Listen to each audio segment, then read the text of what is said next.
Just go வே. உன்னை பார்த்தாலே எனக்கு அருவருப்பா இருக்கு. என் மூட் ஸ்விங் ஏத்த மாதிரி உன்னை கல்யாணம் பண்ணதுல இருந்து என் லைஃப்ல வேற எந்த ஸ்விங்கும் ஆகிறது இல்ல. என் கஷ்ட காலம் இந்த மூட் ஸ்விங்கும் எப்ப வேணா வருது. அப்படியே உன்ன மாதிரி நான் இன்னைக்கு அவனை ஆபீஸ் கூட்டிட்டு போகணும்னு நினைச்சிட்டு இருந்தேன். ஆனா அந்த மகாராஜா வீட்லயே இல்ல. நான் உன்னை பார்த்ததுக்காக ரொம்ப யோசிக்காத. எப்பவும் கிழிஞ்சு தூணி அழுக்கு தாடின்னு திருவாளர் பிச்சைக்கார மாதிரி இருப்ப. ஒரு பிராண்டட் ஷர்ட் கூட வாங்கி போட துப்பு இல்ல உனக்கு. இது டூப்ளிகேட்டா? சபியசாச்சிங்கிற பேரை கேட்டிருக்கியா முதல்ல?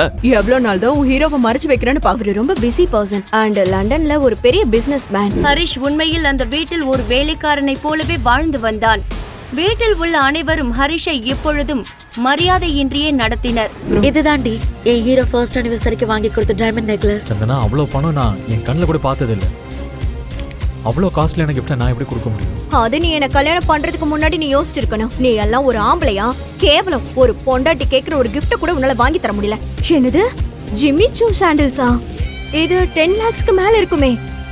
இது எப்படி நீ வாங்கிட்டு வந்த? உங்க கையில இருக்குல்ல இந்த பாக்ஸ், ஜிம்மி சூ சாண்டல்ஸோடது. இந்தியால இது ஒரு பீஸ் தான் இருக்கு. ஹரிஷ் மிக பெரும் பணக்காரன் என்றால் ஏன் வீட்டோடு மாப்பிள்ளையாக அசிங்கப்பட வேண்டும்? அவனை பற்றிய உண்மை சந்தனாவுக்கு தெரிந்தால் என்ன செய்வாள்? ஹரிஷ் சந்தனா திருமணம் ஏன் நடந்தது? ஒரே இரவில் 1200 கோடிக்கு ஒரு பிச்சைக்காரன் எப்படி சொந்தக்காரனானான்? சிட்டியின் மிகப்பெரிய பிசினஸ்மேன் ஏன் அவனை பார்க்க வருகிறார்? அவனின் அந்த தோற்றத்தை பார்த்து ஏன் அதிர்ச்சி அடைகிறார்? பின் தனது விலை உயர்ந்த காரில் அந்த பிச்சைக்காரனை பயபக்தியுடன் அழைத்து செல்லும் ரகசியம் என்ன? நகரத்தின் மிகப்பெரிய தொழிலதிபர் சேரி பகுதியை சேர்ந்த ஒரு அனாதைக்கு தன் குடும்பத்தின் எதிர்ப்பையும் மீறி தான் உயிரையே வைத்திருக்கும் ஒரே மகளை ஏன் திருமணம் செய்து வைத்தார்? அந்த ஏழையின் உண்மை பின்புலம் தெரிந்த ஊரில் உள்ள பணக்காரர்கள் எல்லாம் ஏன் அவனை பார்த்ததும் பயந்து நடுங்குகிறார்கள்? கிளம்புறோம் சார், கிளம்புறோம்.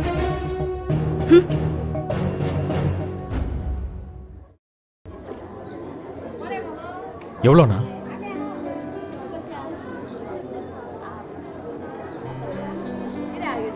ஒரு 3 முழம் மல்லிப்பூ கொடுக்குமா?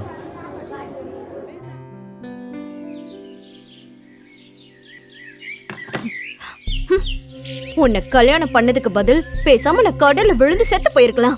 என் ஃப்ரெண்ட்ஸோட வீட்டுக்காரங்க எல்லாம் ஐபோன் வாங்கி தராங்க, டைமண்ட் ரிங் வாங்கி தராங்க. ஆனா நீ கேவலம் 10 ரூபாய்க்கு மல்லிப்பூ வாங்கிட்டு வந்திருக்க. உன்னை என் புருஷன்னு சொல்லிக்கிறதுக்கு நான் பேசாம தூக்குல தொங்கலாம். சந்தனா தனது அப்பாவின் வார்த்தைகளை ஏற்று ஹரிஷை திருமணம் செய்து கொண்டாள். ஆனால் ஹரிஷ் ஒரு தொழிலதிபர் இல்லை என்பதும், அவன் ஒரு சேரியில் பிறந்து வளர்ந்தவன் என்பதும், அவன் ஒரு ஏழை என்பதும் தெரிந்து அதிர்ச்சியில் உறைந்து போனாள். அதனால் சந்தனா ஒரு நிபந்தனை விதித்தாள். ஹரிஷ் தனது கணவன் என்பதை வெளியே வேறு யாருக்கும் சொல்லக்கூடாது என்று. ஹரிஷ் உண்மையில் அந்த வீட்டில் ஒரு வேலைக்காரனை போலவே வாழ்ந்து வந்தான். வீட்டில் உள்ள அனைவரும் ஹரிஷை எப்பொழுதும் மரியாதையின்றியே நடத்தினர். அவன் மீது அனைவரும் தங்களது அதிகாரத்தை காட்டினர். அவனுக்கு ஒரு நல்ல உணவோ வீட்டுக்குள் வாழ நல்ல இடமோ கூட தரவில்லை. ஹாலில் உள்ள கார்பெட்டின் மீதோ இல்லை, சில சமயம் நாய்களை கட்டி போட்டு வைக்கும் அறையில் கூட உறங்கினான்.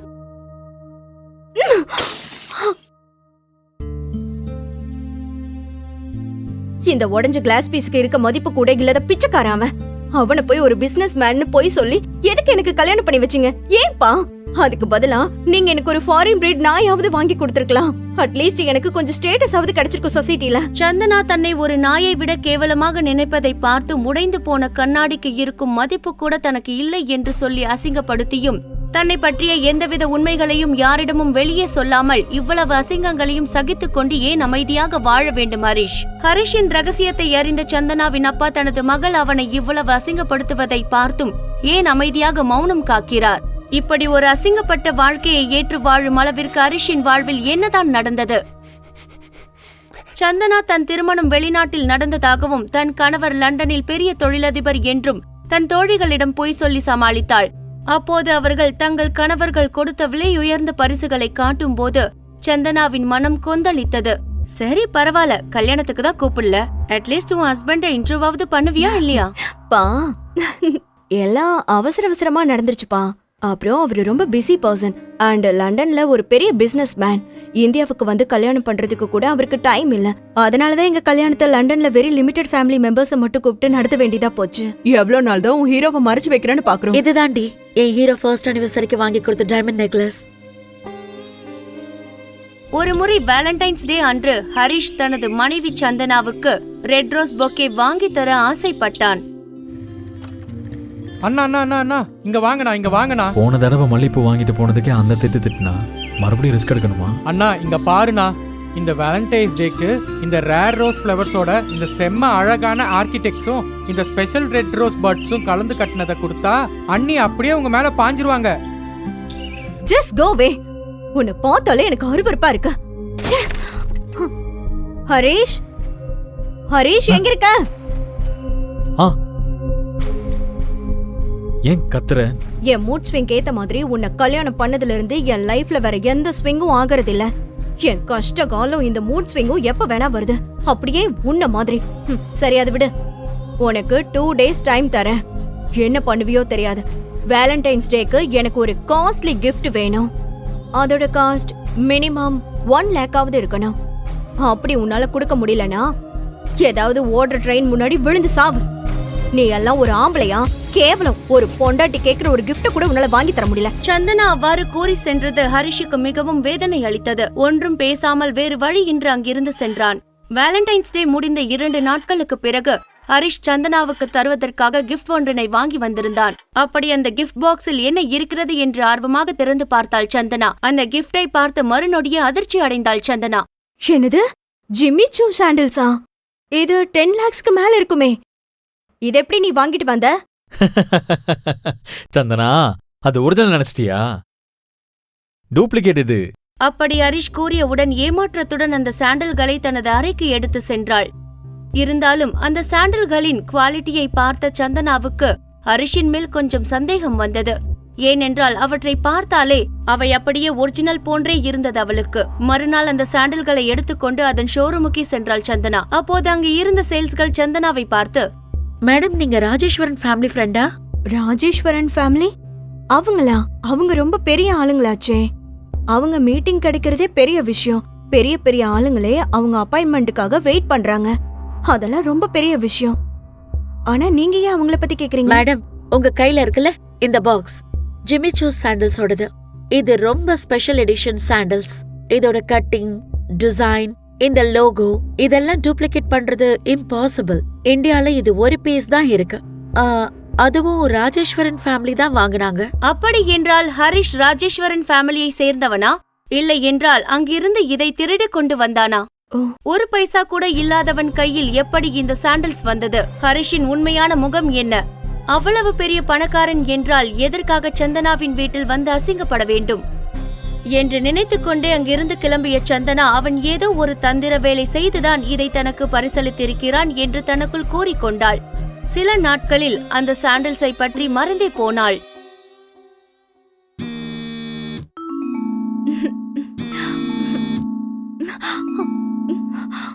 ஐயோ கடவுளே! ஒரு நாள் காலையில் ஹரிஷ் காய்கறிகளை வாங்குவதற்காக வெளியே சென்றிருந்தான். அப்போது வேக வேகமாக கிளம்பிய சந்தனா கோபமாக ஹாலுக்கு வந்து கத்த ஆரம்பித்தாள். அம்மா, ஹரிஷ் எங்க? எனக்கு எப்ப தேவையோ அப்ப இருக்க மாட்டான். நான் இன்னைக்கு அவனை ஆபீஸ் கூட்டிட்டு போகணும்னு நினைச்சிட்டு இருந்தேன். ஆனா அந்த மகாராஜா வீட்லயே இல்ல. ஆனால் சந்தனா ஹரிஷை பற்றி பேசிக் கொண்டிருக்கும் போதே அங்கு வந்தான் ஹரிஷ். இவனெல்லாம் ஆபீஸ் கூட்டிட்டு போறது ரொம்ப முக்கியமா? நீ சும்மா இருமா. ஹரிஷ், எங்க போய் தொலைஞ்ச? நல்லா கேட்டுக்கோ, நான் உனக்கு கடைசியா ஒரு வாய்ப்பு தரேன். இனிமே என் கூட கிளம்பி என் ஆபீஸ்க்கு வந்து ஏதாவது ஒரு வேலை செய். இப்படியே வீட்ல வேலை செஞ்சு ஓபி அடிக்காத. போய் சீக்கிரம் ரெடி ஆயிட்டு வா. உன்னால எனக்கும் லேட் ஆகுது. ஒரு 2 நிமிஷம் சந்தனா, ரெடி ஆயிட்டு வந்துடுறேன். கல்யாணம் ஆகி 2 வருஷத்துல இப்பதான் என்ன முதல்ல வெளியே கூப்பிடுறான். என்னதான் அவளுக்கு என் மேல கோவம் இருந்தாலும் உள்ளுக்குள்ள கொஞ்சம் ஏதோ இருக்கு. இந்த சான்ஸை மிஸ் பண்ணிடக்கூடாது. எப்படியாவது இம்ப்ரெஸ் பண்ணிடணும்.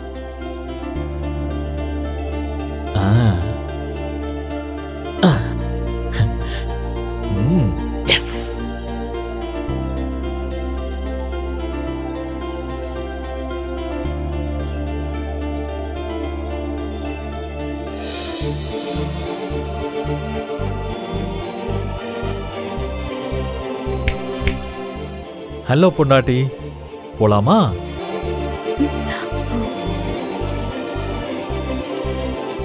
எல்லாத்தையும் எடுத்துட்டு வா.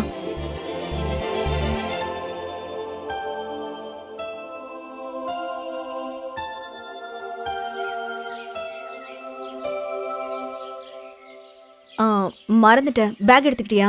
ம் ஓகே. ம்.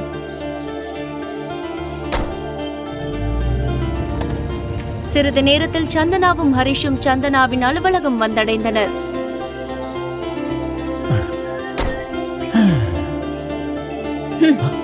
ஹலோ மிஸ்டர் ஆஃப்டர் வீட்டுக்காரா, நான் உன்னை பார்த்ததுக்காக ரொம்ப யோசிக்காத. எப்பவும் கிழிஞ்ச துணி அழுக்கு தாடின்னு திருவாளர் பிச்சைக்கார மாதிரி இருப்ப. ஆனா இன்னைக்கு கொஞ்சம் டிஃபரெண்டா இருக்கியேன்னு பார்த்தேன். அவ்வளவுதான். ஓவரா ஆசையை வளர்த்துக்காத. எல்லாத்தையும் எடுத்துட்டு உள்ள வந்து சேர.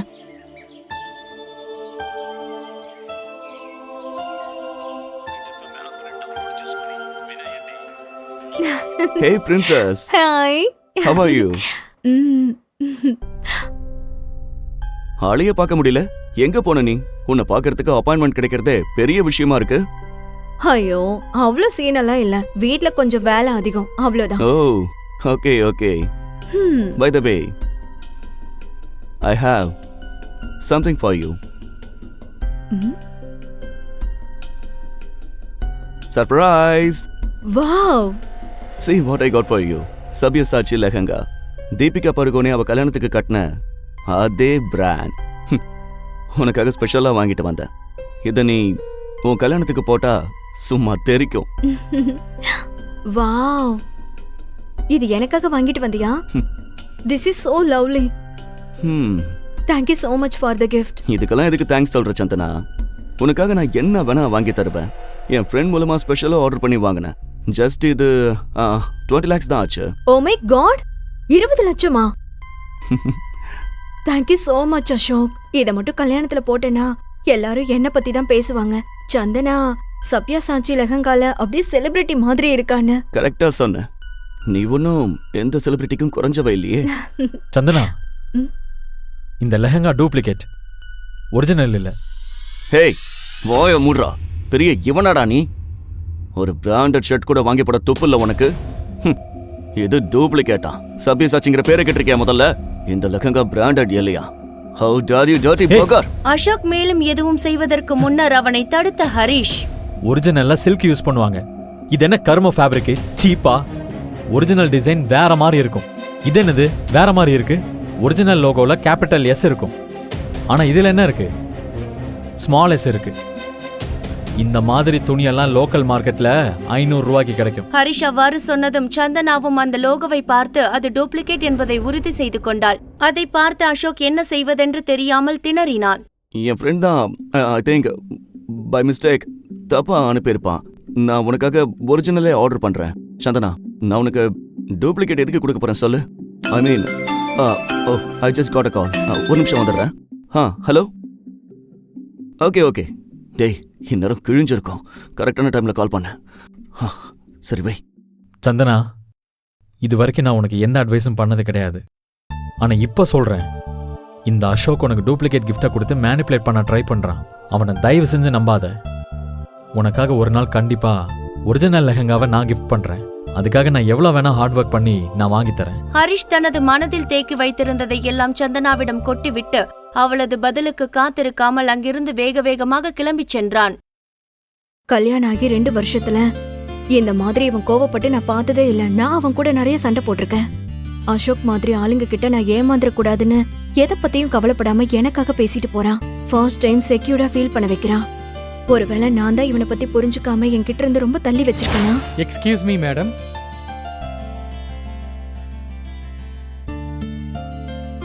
என்ன இது முட்டாள்தனமான திங்கிங்?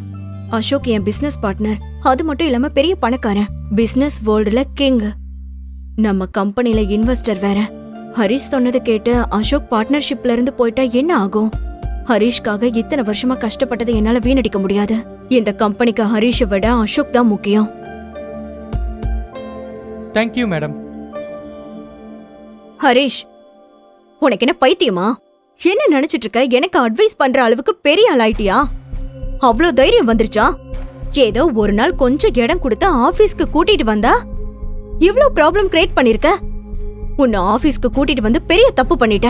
சந்தனாவின் பேச்சிற்கு எந்த பதிலும் பேசாமல் அமைதியாக இருந்தான் ஹரிஷ். அப்போது காஃபி மகுடன் கோபமாக நின்று கொண்டிருந்த அசோக். டேய் பிச்சைக்காரா, இங்க வாடா. ஏண்டா பெரிய இவனடா நீ? இங்க பாருடா, சொல்றத நல்லா கேட்டுக்கடா. நான் இருக்கிறப்பவே என் கிஃப்ட பத்தி பேசுற அளவுக்கு உனக்கு தைரியமா? உன் மூஞ்சிய பார்த்தா அந்த டூப்ளிகேட்டை கூட வாங்க வக்கில்லாதவன் மாதிரி இருக்க. நீ என்ன சொல்றியா? டேய், உன் லெவல் என்னன்னு தெரிஞ்சுக்கிட்டு பேச. பிச்சைக்கார நாய், நீ என்ன எதிர்த்து பேசுறியா? இங்கிருந்து வெளியே போடா என்று கூறி அசோக் அனைவரின் முன்னிலையிலும் தன்னை அசிங்கப்படுத்தியதை ஹரிஷுக்கு மிகுந்த கோபத்தை வரவழைத்தது. மற்றவர்கள் தனது அமைதியை அடிமைத்தனம் என்று இனியும் நினைக்க கூடாது என்று பதிலடி கொடுக்க முடிவு செய்தான் ஹரிஷ். அதனால் இவ்வளவு நாள் அடக்கி வைத்திருந்த கோபத்தை எல்லாம் இப்போது வெளிக்காட்ட ஆரம்பித்தான். அசோக்கின் கைகளை முறுக்கிய ஹரிஷ், ஃபர்ஸ்ட் விஷயம், உன் முன்னாடி நின்னுட்டு இருக்கால, அவ என் பொண்டாட்டிடா. அவகிட்ட இருந்து நீ எவ்வளவு தள்ளி இருக்கியோ அவ்வளவு நல்லது உனக்கு. ரெண்டாவது, என் பொண்டாட்டிக்கு நீ எல்லாம் gift வாங்கி தர வேண்டிய அவசியம் இல்லை. அவளுக்கு நான் வாங்கி தருவேன்டா. கடைசியா, ஒரிஜினல் வாங்கி தர துப்பு இல்லைனா கொஞ்சம் மூடிட்டு இரு. அர்த்தமாயிருந்தா ராஜா? தனது கோபத்தை மொத்தமும் கொட்டி விட்டு அலுவலகத்தை விட்டு வெளியே வந்த பிறகு ஹரிஷின் மனம் மிகவும் லேசானது. அப்போது திடீரென்று அவனது மொபைலுக்கு ஒரு கால் வந்தது. அதை அட்டன் செய்தான் ஹரிஷ். உங்க கால்க்காக தான் வெயிட் பண்ணிட்டு இருந்தேன் சார். இன்னைக்கு ஈவினிங் ஒரு ஸ்பெஷல் பர்சனோட மீட்டிங் செட் பண்ணிருக்கேன். அட்ரஸ் உங்களுக்கு வாட்ஸ்அப் பண்ணிருக்கேன். நீங்க கொஞ்சம் யோசிச்சு பார்த்து இந்த தடவை மீட் பண்ணி பாருங்க. அப்புறம் இது 250 கோடி டீல் சார். நீங்க இந்த டீலை ஃபைனல் பண்ணாதான் நாம அந்த ப்ராஜெக்டை எடுத்துக்க முடியும் சார். Please sir. எனக்கு யாரை மீட் பண்றத பத்தியும் எப்பவும் எந்த பிரச்சனையும் இருந்ததே இல்லை, புரியுதா? ஆனா நீங்க எனக்கு 2 கண்டிஷன்ஸுக்கு ஓகே சொல்லணும். 1, சப்யசாச்சி பிராண்ட்ல இமீடியட்டா ஒரு லெஹங்கா வேணும். அதோட காஸ்ட் மினிமம் 1 கோடியாவது இருக்கணும். 2வது, அது என்ன நான் உங்களுக்கு வாட்ஸ்அப் பண்றேன். அதுவும் ரொம்ப முக்கியம். இந்த 2 விஷயத்தையும் அர்ஜென்ட்டா செஞ்சு முடிச்சிருங்க. ஓகே?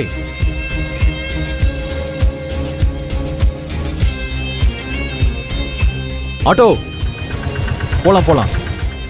கோல்டன் பேர்ல் சொசைட்டி சிட்டியில் மட்டுமில்லாமல் இந்த மாநிலத்திலேயே மிகவும் லக்ஸரியான ரெசிடென்ஷியல் ஏரியாவாகும். ஆனால் ஹரிஷ் யாரை பார்க்க செல்கிறோம், எந்த மாதிரி இடத்துக்கு என்ற எந்த தகவலும் இன்றி வாட்ஸ்அப்பில் வந்த அந்த முகவரிக்கு லோக்கல் ஆட்டோவில் ஏறி சென்றான். அந்த ஏரியாவில் அந்த சிட்டியில் இருக்கும் பணக்காரர்கள் மட்டுமின்றி அண்டை மாநிலங்களில் உள்ள பணக்காரர்களின் வீடுகளும் உள்ளன. பெரிய பெரிய கோடீஸ்வரர்கள் அங்கு வந்து செல்வார்கள். அதனால் அங்கு ஒரு சாதாரண ஆட்டோவில் இருந்து இறங்கி அவனை கசங்கிய சட்டையுடனும் செருப்புடனும் உள்ளே செல்ல முயன்ற ஹரிஷை பார்த்த செக்யூரிட்டிகள் அவனை தடுத்தனர். தம்பி, நீ பாட்டுக்கு எங்க உள்ள போற?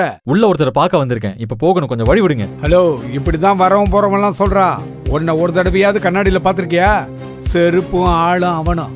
தம்பி, இது golden pearl society. Hey, I am so proud of you, Vaibhav. Forbes top richest man in Indiaல ஒருத்தனா வந்திருக்க. அது மட்டும் இல்லாம ரியல் எஸ்டேட்லயும் நம்பர் 1 இருக்க. இந்தியாவோட ஒன் ஆஃப் தி ரிச்சஸ்ட் சொசைட்டியான கோல்டன் பேல் சொசைட்டியோட ஓனர் நீ. இந்த ஸ்டேட்ல இருக்கிற பெரிய பெரிய பில்டிங்ஸ், மால்ஸுக்கு ஒன் அண்ட் ஒன்லி ஓனர் நீ. இதெல்லாம் பாக்குறப்போ அப்பப்போ எனக்கே உன் மேல பொறாம வருதுடா.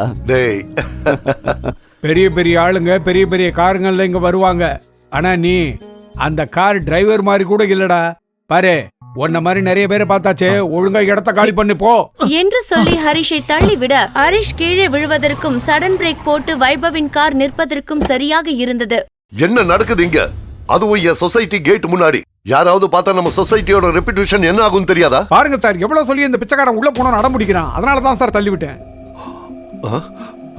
சார், ஹரிஷ் சார், நீங்களா?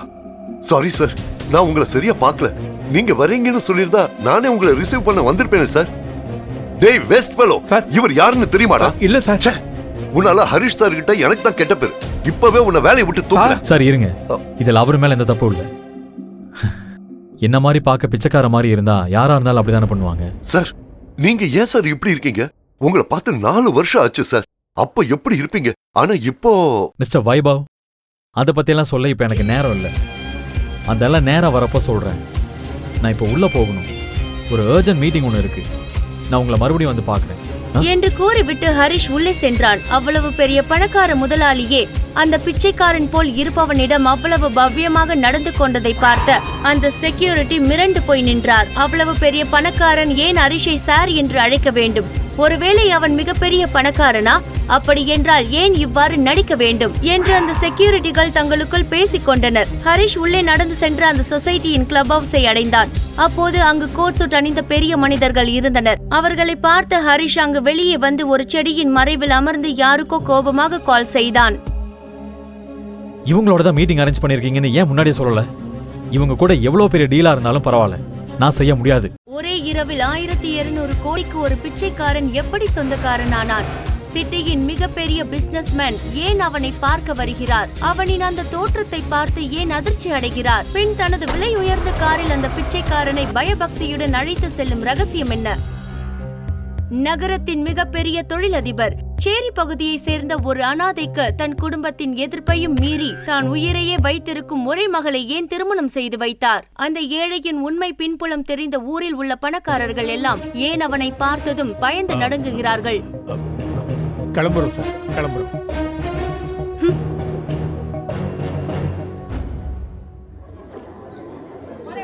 எவ்வளோண்ணா?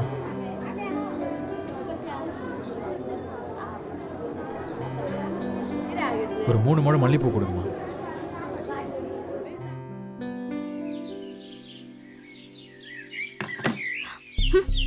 உன்னை கல்யாணம் பண்ணதுக்கு பதில் பேசாம நான் கடல்ல விழுந்து செத்து போயிருக்கலாம். என் ஃப்ரெண்ட்ஸோட வீட்டுக்காரங்க எல்லாம் ஐபோன் வாங்கி தராங்க, டைமண்ட் ரிங் வாங்கி தராங்க. ஆனா நீ கேவலம் 10 ரூபாய்க்கு மல்லிப்பூ வாங்கிட்டு வந்திருக்க. உன்னை என் புருஷனை சொல்லிக்கிறதுக்கு நான் பேசாம தூக்குல தொங்கலாம். சந்தனா தனது அப்பாவின் வார்த்தைகளை ஏற்று ஹரிஷை திருமணம் செய்து கொண்டாள். ஆனால் ஹரிஷ் ஒரு தொழிலதிபர் இல்லை என்பதும், அவன் ஒரு சேரியில் பிறந்து வளர்ந்தவன் என்பதும், அவன் ஒரு ஏழை என்பதும் தெரிந்து அதிர்ச்சியில் உறைந்து போனாள். அதனால் சந்தனா ஒரு நிபந்தனை விதித்தாள். ஹரிஷ் தனது கணவன் என்பதை வெளியே வேறு யாருக்கும் சொல்லக்கூடாது என்று. ஹரிஷ் உண்மையில் அந்த வீட்டில் ஒரு வேலைக்காரனைப் போலவே வாழ்ந்து வந்தான். வீட்டில் உள்ள அனைவரும் ஹரிஷை எப்பொழுதும் மரியாதையின்றியே நடத்தினர். அவன் மீது அனைவரும் தங்களது அதிகாரத்தை காட்டினர். அவனுக்கு ஒரு நல்ல உணவோ வீட்டுக்குள் வாழ நல்ல இடமோ கூட தரவில்லை. ஹாலில் உள்ள கார்பெட்டின் மீதோ இல்லை, சில சமயம் நாய்களை கட்டி போட்டு வைக்கும் அறையில் கூட உறங்கினான்.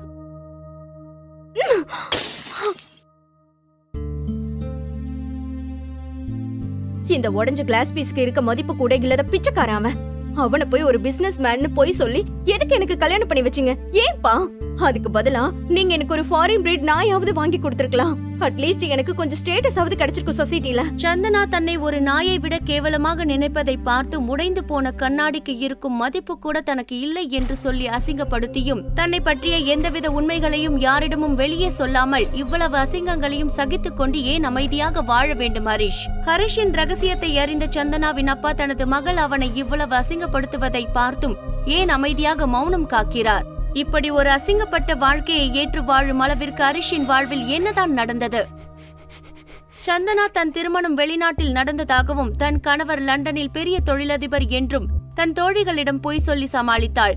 அப்போது அவர்கள் தங்கள் கணவர்கள் கொடுத்த விலை உயர்ந்த பரிசுகளை காட்டும் போது சந்தனாவின் மனம் கொந்தளித்தது. சரி பரவாயில்ல, கல்யாணத்துக்கு தான் கூப்பிடல, அட்லீஸ்ட் உன் ஹஸ்பண்ட இன்டர்வியூவாவது பண்ணுவியா இல்லையா? பா எல்லாம் அவசர அவசரமா நடந்துருச்சுப்பா. அப்புறம் அவரு ரொம்ப பிஸி பர்சன் அண்ட் லண்டன்ல ஒரு பெரிய பிசினஸ் மேன். இந்தியாவுக்கு வந்து கல்யாணம் பண்றதுக்கு கூட அவருக்கு டைம் இல்ல. அதனாலதான் எங்க கல்யாணத்தை லண்டன்ல வெரி லிமிடெட் ஃபேமிலி மெம்பர்ஸை மட்டும் கூப்பிட்டு நடத்த வேண்டியதா போச்சு. எவ்வளவு நாள் தான் உன் ஹீரோவை மறைச்சு வைக்கிறேன்னு பாக்குறோம். இதுதாண்டி என் ஹீரோ ஃபர்ஸ்ட் அனிவர்சரிக்கு வாங்கி கொடுத்த டைமண்ட் நெக்லஸ். ஒரு முறை வேலண்டைன்ஸ் டே அன்று ஹரிஷ் தனது மனைவி சந்தனாவுக்கு ரெட் ரோஸ் பொக்கே வாங்கி தர ஆசைப்பட்டான்.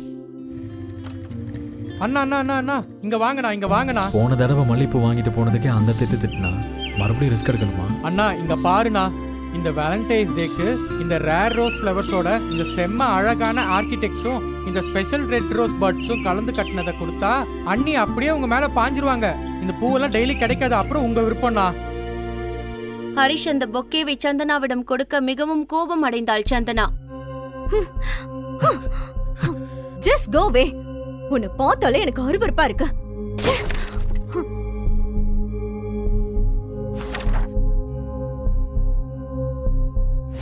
இதுதாண்டி என் ஹீரோ ஃபர்ஸ்ட் அனிவர்சரிக்கு வாங்கி கொடுத்த டைமண்ட் நெக்லஸ். ஹரிஷ், ஹரிஷ் எங்க இருக்க? ஏன் கத்துற? நீ தானே வெளியே போக சொன்ன சந்தனா. அப்படிதான் சொல்லுவேன். என் மூட் ஸ்விங் ஏத்த மாதிரி உன்னை கல்யாணம் பண்ணதுல இருந்து என் லைஃப்ல வேற எந்த ஸ்விங்கும் ஆகிறது இல்ல. என் கஷ்ட காலம் இந்த மூட் ஸ்விங்கும் எப்ப வேணா வருது. அப்படியே உன்ன மாதிரி ஒரு பைசாக்கு பிரயோஜனம் இல்ல. சரி அது விடு. உனக்கு 2 days டைம் தரேன். என்ன பண்ணுவியோ தெரியாது. வேலண்டைன்ஸ் டேக்கு எனக்கு ஒரு காஸ்ட்லி கிஃப்ட் வேணும். அதோட காஸ்ட் மினிமம் 1 லேக்காவது இருக்கணும். அப்படி உன்னால கொடுக்க முடியலனா ஏதாவது ஓடுற ட்ரெயின் முன்னாடி விழுந்து சாவு. அப்பவாவது என்ன பிடிச்ச தரித்திரம் என்னை விட்டு போகட்டும். சந்தனா, அவ்வளோ பணம் நான் என் கண்ணில் கூட பார்த்ததில்லை. அவ்வளோ காஸ்ட்லியான கிஃப்டை நான் எப்படி கொடுக்க முடியும்? அது நீ என்ன கல்யாணம் பண்றதுக்கு முன்னாடி நீ யோசிச்சிருக்கணும். நீ எல்லாம் ஒரு ஆம்பளையா? கேவலம் ஒரு பொண்டாட்டி கேக்குற ஒரு கிஃப்ட் கூட உன்னால வாங்கி தர முடியல. ச்சீ! சந்தனா அவ்வாறு கூறி சென்றது ஹரிஷுக்கு மிகவும் வேதனை அளித்தது. ஒன்றும் பேசாமல் வேறு வழியின்றி அங்கிருந்து சென்றான். வேலண்டைன்ஸ் டே முடிந்த 2 நாட்களுக்கு பிறகு ஹரிஷ் சந்தனாவுக்கு தருவதற்காக கிஃப்ட் ஒன்றினை வாங்கி வந்திருந்தான். அப்படி அந்த கிஃப்ட் பாக்ஸில் என்ன இருக்கிறது என்று ஆர்வமாக திறந்து பார்த்தாள் சந்தனா. அந்த கிஃப்டை பார்த்து மறுநொடியே அதிர்ச்சி அடைந்தாள் சந்தனா. என்னது? ஜிம்மி சூ சாண்டில்ஸா? இது 10 lakhsக்கு மேல இருக்குமே. இது எப்படி நீ வாங்கிட்டு வந்த? சந்தனா, அது ஒரிஜினல் நினைச்சிட்டியா? டூப்ளிகேட் இது. அப்படி ஹரிஷ் கூறியவுடன் ஏமாற்றத்துடன் அந்த சாண்டல்களை தனது அறைக்கு எடுத்து சென்றாள். இருந்தாலும் அந்த சாண்டல்களின் குவாலிட்டியை பார்த்த சந்தனாவுக்கு ஹரிஷின் மேல் கொஞ்சம் சந்தேகம் வந்தது. ஏனென்றால் அவற்றை பார்த்தாலே அவை அப்படியே ஒரிஜினல் போன்றே இருந்தது அவளுக்கு. மறுநாள் அந்த சாண்டல்களை எடுத்துக்கொண்டு அதன் ஷோரூமுக்கு சென்றாள் சந்தனா. அப்போது அங்கு இருந்த சேல்ஸ்கள் சந்தனாவை பார்த்து, மேடம், நீங்க ராஜேஸ்வரன் ஃபேமிலி ஃப்ரெண்டா? ராஜேஸ்வரன் ஃபேமிலி? அவங்களா? அவங்க ரொம்ப பெரிய ஆளுங்களாச்சே. அவங்க மீட்டிங் கிடைக்கிறதே பெரிய விஷயம். பெரிய பெரிய ஆளுங்களே அவங்க அப்பாயின்மெண்ட்டுக்காக வெயிட் பண்றாங்க. அதெல்லாம் ரொம்ப பெரிய விஷயம்.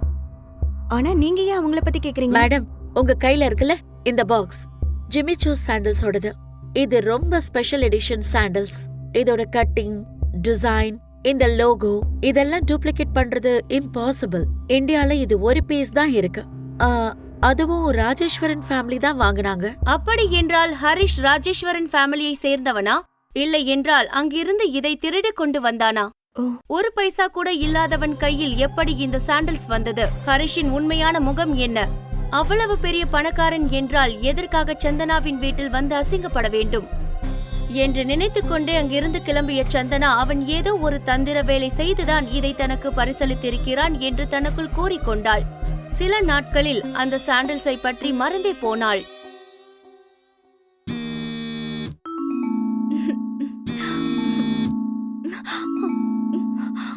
ஐயோ கடவுளே! ஒரு நாள் காலையில் ஹரிஷ் காய்கறிகளை வாங்குவதற்காக வெளியே சென்றிருந்தான். அப்போது வேக வேகமாக கிளம்பிய சந்தனா கோபமாக ஹாலுக்கு வந்து கத்த ஆரம்பித்தாள். அம்மா, ஹரிஷ் எங்க? எனக்கு எப்ப தேவையோ அப்ப இருக்க மாட்டான். நான் இன்னைக்கு அவனை ஆபீஸ் கூட்டிட்டு போகணும்னு நினைச்சிட்டு இருந்தேன். ஆனா அந்த மகாராஜா வீட்லயே இல்ல. ஆனால் சந்தனா ஹரிஷை பற்றி பேசிக் கொண்டிருக்கும் போதே அங்கு வந்தான் ஹரிஷ். இவனெல்லாம் ஆபீஸ் கூட்டிட்டு போறது ரொம்ப முக்கியமா? நீ சும்மா இருமா. ஹரிஷ், எங்க போய் தொலைஞ்ச? நல்லா கேட்டுக்கோ, நான் உனக்கு கடைசியா ஒரு வாய்ப்பு தரேன். இனிமே என் கூட கிளம்பி என் ஆபீஸ்க்கு வந்து ஏதாவது ஒரு வேலை செய். இப்படியே வீட்ல வேலை செஞ்சு ஓபி அடிக்காத. போய் சீக்கிரம் ரெடி ஆயிட்டு வா, உன்னால எனக்கும் லேட் ஆகுது. ஒரு 2 நிமிஷம் சந்தனா, ரெடி ஆயிட்டு வந்துடுறேன். கல்யாணம் ஆகி 2 வருஷத்துல இப்பதான் என்ன முதல்ல வெளியே கூப்பிடுறான். என்னதான் அவளுக்கு என் மேல கோவம் இருந்தாலும் உள்ளுக்குள்ள கொஞ்சம் ஏதோ இருக்கு. இந்த சான்ஸை மிஸ் பண்ணிடக்கூடாது. எப்படியாவது இம்ப்ரெஸ் பண்ணிடணும்.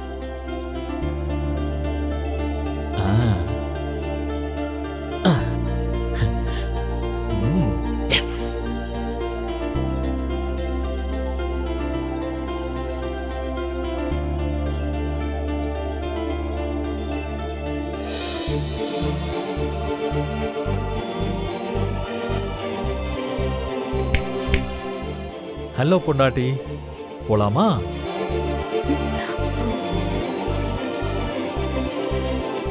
எல்லாத்தையும் எடுத்துட்டு வா.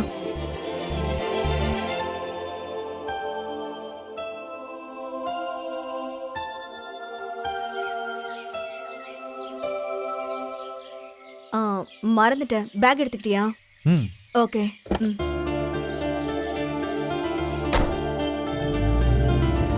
சிறிது நேரத்தில் சந்தனாவும் ஹரிஷும் சந்தனாவின் அலுவலகம் வந்தடைந்தனர்.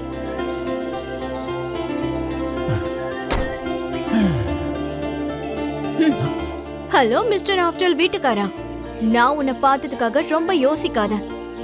எப்பவும் கிழிஞ்சு துணி, அழுக்கு தாடின்னு திருவாளர் பிச்சைக்கார மாதிரி இருப்ப. ஆனா இன்னைக்கு கொஞ்சம் டிஃபரெண்டா இருக்கேன்னு பார்த்தேன். அவ்வளவுதான். ஓவரா ஆசையை வளர்த்துக்காத. எல்லாத்தையும் எடுத்துட்டு உள்ள வந்து சேர.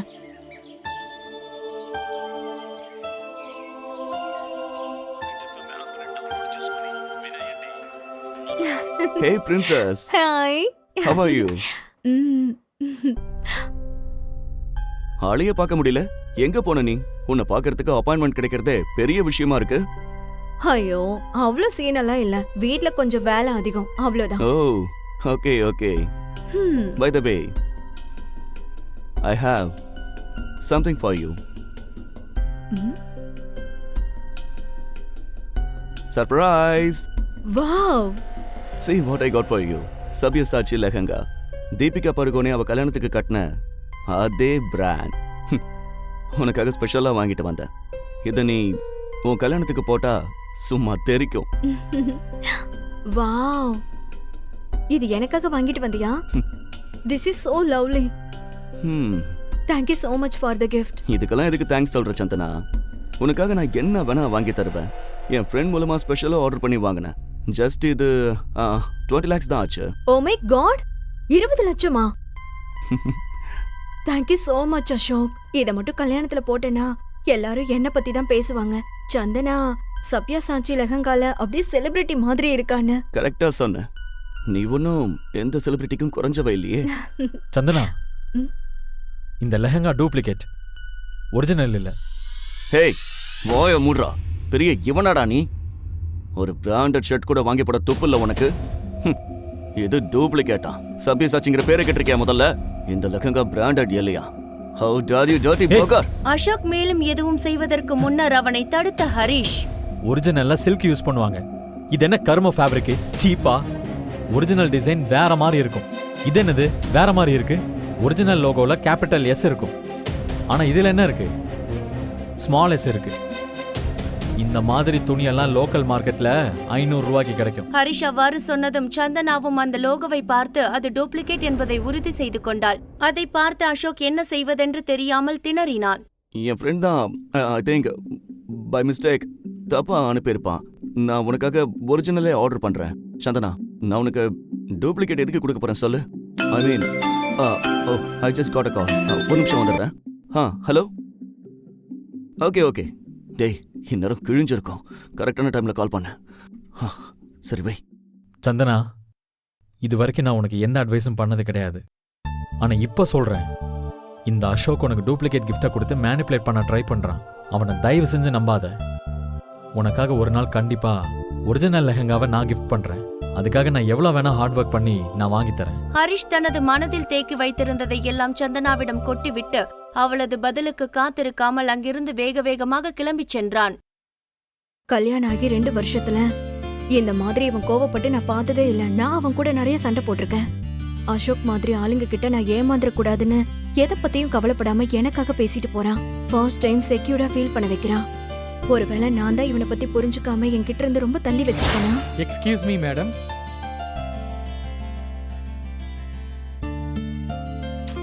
என்ன இது முட்டாள்தனமான திங்கிங்? அசோக் என் பிசினஸ் பார்ட்னர். அது மட்டும் இல்லாம பெரிய பணக்காரன், பிசினஸ் வேர்ல்டுல கிங். நம்ம கம்பெனில இன்வெஸ்டர் வேற. ஹரிஷ் சொன்னதை கேட்டு அசோக் பார்ட்னர்ஷிப்ல இருந்து போயிட்டா என்ன ஆகும்? ஹரிஷ்காக இத்தனை வருஷமா கஷ்டப்பட்டதை என்னால வீணடிக்க முடியாது. இந்த கம்பெனிக்கு ஹரிஷை விட அசோக் தான் முக்கியம். Thank you madam. ஹரிஷ், உனக்கு என்ன பைத்தியமா? என்ன நினைச்சிட்டு இருக்க? எனக்கு அட்வைஸ் பண்ற அளவுக்கு பெரிய ஆளாயிட்டியா? அவ்ளோ தைரியம் வந்துருச்சா? ஏதோ ஒரு நாள் கொஞ்சம் இடம் கொடுத்து ஆபீஸ்க்கு கூட்டிட்டு வந்தா இவ்ளோ ப்ராப்ளம் கிரியேட் பண்ணிருக்க. உன்னை ஆபீஸ்க்கு கூட்டிட்டு வந்து பெரிய தப்பு பண்ணிட்ட. சந்தனாவின் பேச்சிற்கு எந்த பதிலும் பேசாமல் அமைதியாக இருந்தான் ஹரிஷ். அப்போது காஃபி மகுடன் கோபமாக நின்று கொண்டிருந்த அசோக், டேய் பிச்சைக்காரா, இங்க வாடா. ஏண்டா பெரிய இவனடா நீ? இங்க பாருடா, சொல்றத நல்லா கேட்டுக்கடா. நான் இருக்கிறப்பவே என் கிஃப்ட பத்தி பேசுற அளவுக்கு உனக்கு தைரியமா? உன் மூஞ்சிய பார்த்தா அந்த டூப்ளிகேட்டை கூட வாங்க வக்கு இல்லாதவன் மாதிரி இருக்க. நீ என்ன சொல்றியா? டேய், உன் லெவல் என்னன்னு தெரிஞ்சுக்கிட்டு பேச. பிச்சைக்கார நாய் நீ. என்ன எதிர்த்து பேசுறியா? இங்கிருந்து வெளியே போடா என்று கூறி அசோக் அனைவரின் முன்னிலையிலும் தன்னை அசிங்கப்படுத்தியதை ஹரிஷுக்கு மிகுந்த கோபத்தை வரவழைத்தது. மற்றவர்கள் தனது அமைதியை அடிமைத்தனம் என்று இனியும் நினைக்க கூடாது என்று பதிலடி கொடுக்க முடிவு செய்தான் ஹரிஷ். அதனால் இவ்வளவு நாள் அடக்கி வைத்திருந்த கோபத்தை எல்லாம் இப்போது வெளிக்காட்ட ஆரம்பித்தான். அசோக்கின் கைகளை முறுக்கிய ஹரிஷ், ஃபர்ஸ்ட் விஷயம், உன் முன்னாடி நின்னுட்டு இருக்கால, அவ என் பொண்டாட்டிடா. அவகிட்ட இருந்து நீ எவ்வளவு தள்ளி இருக்கியோ அவ்வளோ நல்லது உனக்கு. ரெண்டாவது, என் பொண்டாட்டிக்கு நீ எல்லாம் gift வாங்கி தர வேண்டிய அவசியம் இல்லை. அவளுக்கு நான் வாங்கி தருவேன்டா. கடைசியா ஒரிஜினல் வாங்கி தர துப்பு இல்லைனா கொஞ்சம் மூடிட்டு இரு. அர்த்தமாயிந்தா ராஜா? தனது கோபத்தை மொத்தமும் கொட்டி விட்டு அலுவலகத்தை விட்டு வெளியே வந்த பிறகு ஹரிஷின் மனம் மிகவும் லேசானது. அப்போது திடீரென்று அவனது மொபைலுக்கு ஒரு கால் வந்தது. அதை அட்டெண்ட் செய்தான் ஹரிஷ். உங்க கால்க்காக தான் வெயிட் பண்ணிட்டு இருந்தேன். சார், இன்னைக்கு ஈவினிங் ஒரு ஸ்பெஷல் பர்சனோட மீட்டிங் செட் பண்ணிருக்கேன். அட்ரஸ் உங்களுக்கு வாட்ஸ்அப் பண்ணிருக்கேன். நீங்க கொஞ்சம் யோசிச்சு பார்த்து இந்த தடவை மீட் பண்ணி பாருங்க. அப்புறம் இது 250 கோடி டீல் சார். நீங்க இந்த டீலை ஃபைனல் பண்ணாதான் நாம அந்த ப்ராஜெக்டை எடுத்துக்க முடியும் சார். Please sir. எனக்கு யாரை மீட் பண்றத பத்தியும் எப்பவும் எந்த பிரச்சனையும் இருந்ததே இல்லை, புரியுதா? ஆனா நீங்க எனக்கு 2 கண்டிஷன்ஸுக்கு ஓகே சொல்லணும். 1, சப்யசாச்சி பிராண்ட்ல இமீடியட்டா ஒரு லெஹங்கா வேணும். அதோட காஸ்ட் மினிமம் 1 கோடியாவது இருக்கணும். 2வது, அது என்ன நான் உங்களுக்கு வாட்ஸ்அப் பண்றேன். அதுவும் ரொம்ப முக்கியம். இந்த 2 விஷயத்தையும் அர்ஜென்ட்டா செஞ்சு முடிச்சிருங்க. ஓகே?